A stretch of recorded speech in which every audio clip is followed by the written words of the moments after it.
We were very, very excited and honoured that we were going to get a temple in Australia. The thought of having one on a bus ride away was very, very thrilling. I remember my husband Peter telling us as a family, myself and the 7 children, that the temple was going to be built in Sydney. We had Bruce R. McConkie here and he did the groundbreaking. And we used to go up there and watch it being built. After it had actually been built, the statue couldn't go up on there because they thought that the glow of the statue would go into their lounge rooms and things. It was all very animated, but it was handled beautifully. Apparently it took a year for the council to say yes. And within hours. And then within the very next day the statue had gone up. Yes. And I was up there when they erected the statue on the top. It was huge. When you look up and see it, you know, it's just quite a small statue. But when you see it on the ground, I think it is about 20 foot high. We watched them hoist it up. I was about 12 years old when our family went down to the Sydney Australia Temple for its dedication. That was back in 1984. It was a big journey coming all the way from regional Queensland. That's about 1,600 kilometres away. But as a 12-year-old, there's 3 main things that I remember. Firstly, arriving at the temple, beautiful building, and I was quite amazed with its structure. And then putting on the white shoe coverings and walking down the hall, and I just remember noticing the beautiful artwork and the ornate tables with the vases of flowers.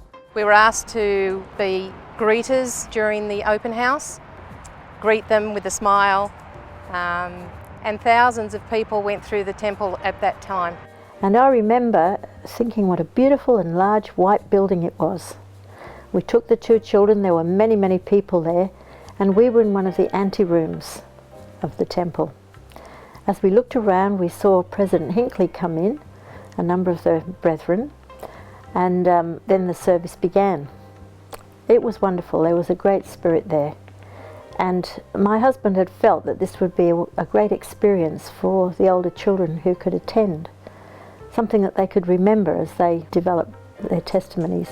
I would have been one of the youngest there, and I felt kind of special. We sat down, there was some beautiful prayers said and ceremony, and I remember pulling out my white handkerchief with everybody else and joining in the Hosanna shout. I think at this point I noticed that there was a lot of tears in the eyes, and especially some of the older folks, and it was quite an emotional experience for them, I remember. The other thing I remember was how special this was to my mother and father, and they had big wide smiles. I was fortunate enough to be there at one of the doors as a greeter, and at the time Elder Hinckley went by and shook my hand and said I did a wonderful job, which I thought was lovely.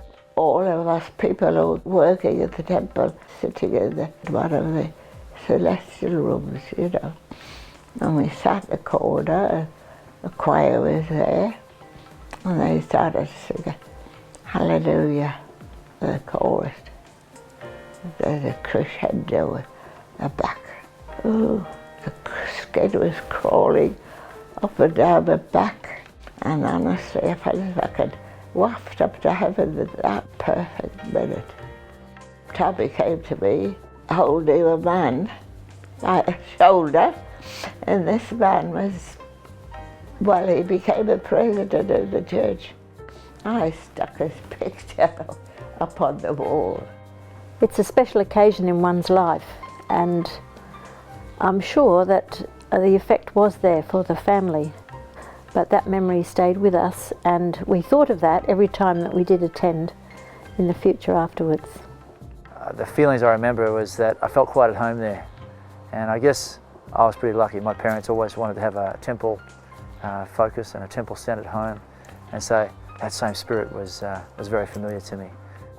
It's lovely to have our own temple. Yeah, We're grateful for that, aren't we? we certainly are. Yes. Actually, it was a bit like having a secret joy, because it was our temple, you know, ours.